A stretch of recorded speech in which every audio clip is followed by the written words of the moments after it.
other problem I have is that there's no mention of any sort of faith with any of the characters. Now, even most secular shows, they talk about faith in some way. There's normally one character, even if they're kind of the crazy religious person, who talks about faith and who brings that up.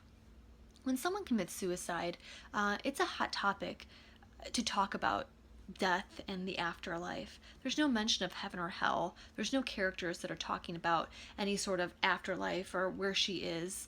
I mean, unless they're really going with like the ghosts are real and that's really her walking around. And even that's not even explicit. Um, and so, in working with teens again and just knowing society, someone would be talking about that.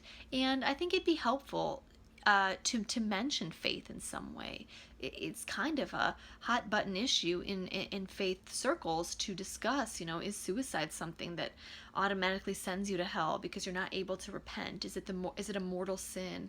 Um, it's very hard for me to think that in none of these situations, not even in a depiction of a funeral or a headstone, is faith talked about, and not specifically Christianity, any faith. None of the students have any faith origin. There's no moral decision based on any set truths of religion.